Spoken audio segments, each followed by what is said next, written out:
তোমাকে একটি ডেমো দিতে দেওয়ার সুযোগ করে দেওয়ার জন্য। আমি ক্লাসটা ছাড়তে আপনাদের কি শিক্ষার্থী হিসেবে ধরে নিতে পারি? ধন্যবাদ স্যার। তাহলে আমি শুরু করছি। গুড মর্নিং স্টুডেন্ট, তোমরা সবাই কেমন আছো? বা বেশ ভালো। আর আমিও ভালো আছি। আজ আমি তোমাদের একটা নতুন কিছু শেখাবো। আচ্ছা, তোমরা এখন কোন ক্লাসে উঠেছো? 12, 11, সেকেন্ড সেমিস্টার। আজকে কত তারিখ বলো তো? 20 তারিখ। বা কি বলেছো? এখন তোমাদের কোন বিষয় পড়াবো? বা বেশ, শিক্ষা বিজ্ঞান।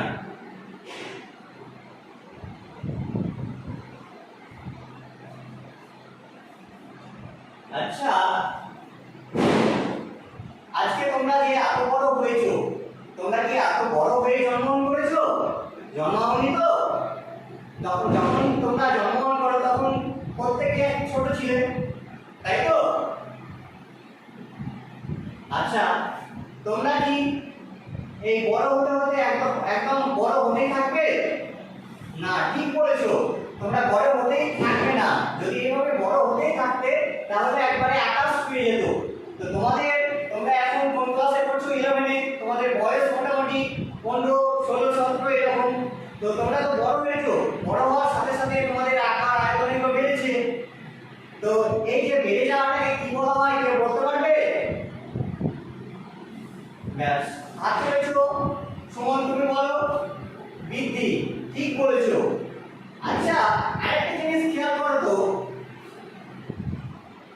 তোমরা যখন ছোট ছিলে বা আমি যখন ছোট ছিলাম, আমার বয়স 2 বছর, 3 বছর, 4 বছর, তখন আমাদের যদি এরকম এই জিনিসগুলো ভাবতে হতো, চিন্তা, স্বাধীনতা, গণতন্ত্র, এগুলো কি আমরা ভাবতে পারতাম?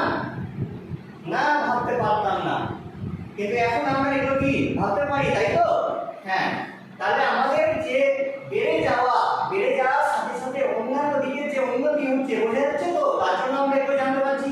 তাহলে এই অন্যান্য দিকের উন্নতিটাকে কি বলা হয় কেউ বলতে পারবে? ব্যাস, আমি বলে দিচ্ছি, এটাকে বলা হচ্ছে বিকাশ। তো আজকে আমরা এই বৃদ্ধি ও বিকাশ এই দুটো বিষয় নিয়ে আলোচনা করব।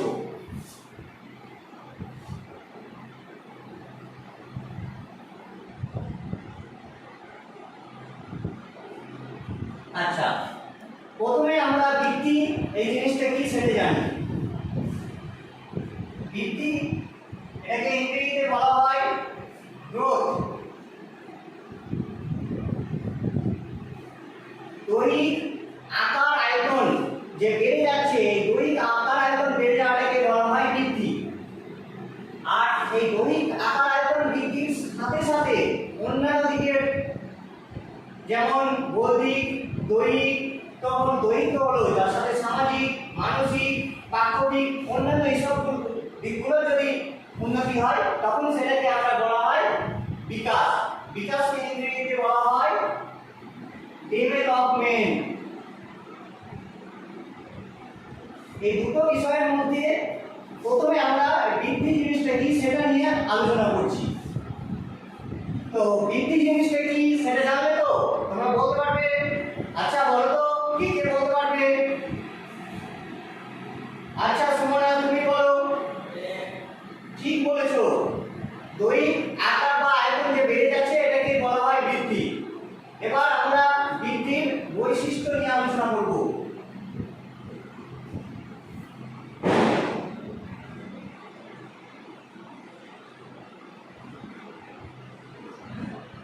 প্রথম বৈশিষ্ট্য হচ্ছে আকার বা আয়তনের বৃদ্ধি। তাহলে বৃদ্ধির প্রথম বৈশিষ্ট্যটা কি? আকার বা আয়তনের বৃদ্ধি।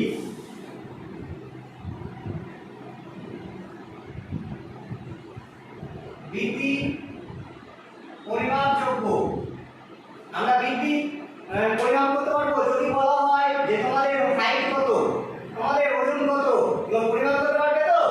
হ্যাঁ, যেগুলো আমরা পরিমাপ করতে পারি সেটাকে বলা হচ্ছে পরিমাপযোগ্য। সুতরাং বৃদ্ধিটা কি? এটা পরিমাপযোগ্য।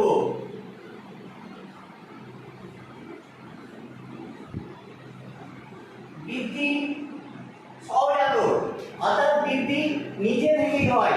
তোমরা যদি কেউ পড়াশোনা না করো তাহলে তার বৃদ্ধি হবে না, এরকমটা কি হয়?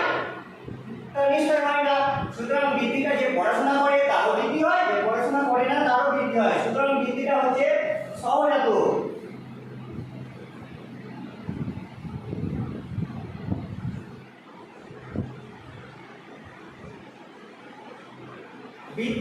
বৃদ্ধি সময়ব্যাপী, বৃদ্ধি সারা জীবন ধরে হয়, তাই তো? না, তাও হয় না। সেটা যদি হতো তাহলে আমরা কি করতাম? একদম বড় হয়ে হয়ে আকাশ ছুঁয়ে নিতাম, কিন্তু আদৌ সেটা হয় না। একটা নির্দিষ্ট সময় পর্যন্ত বৃদ্ধি হয়, তারপরে সেই বৃদ্ধিটা আর হয় না। আচ্ছা, বৃদ্ধির বৈশিষ্ট্য তোমরা বুঝতে পেরেছো? আচ্ছা, মিনিট হয়ে গেছে। বুঝতে পেরেছো? আচ্ছা বলো তো, বৃদ্ধি তোমরা যে কোনো একটা বৈশিষ্ট্য বলো, কে বলতে পারবে? রাহুল, তুমি বলো। ব্যাস, ঠিক বলেছো। বৃদ্ধি আকার বা আয়তনের পরিবর্তন। আরেকজন কেউ বলো, এই আকার আয়তন বাদে অন্য কি বৈশিষ্ট্য রয়েছে বৃদ্ধির? ব্যাস, ঠিক বলেছো। তাহলে আমরা আজকে বৃদ্ধির বৈশিষ্ট্য নিয়ে আলোচনা করলাম। পরের দিন আমরা বিকাশ কি জিনিস সেটা তো জানলাম। পরের দিন বিকাশের বৈশিষ্ট্য নিয়ে আলোচনা করব এবং বৃদ্ধি এবং বিকাশের মধ্যে যে তুলনামূলক আলোচনা সেটা নিয়ে আলোচনা করব। আজকে তোমাদের এই পর্যন্তই থাকলো। তোমরা এখন চুপচাপ ভাবে বসে থাকবে, কেউ বাইরে বেরোবে না। পরবর্তী স্যার তোমাদের আসবে, পরবর্তী ক্লাস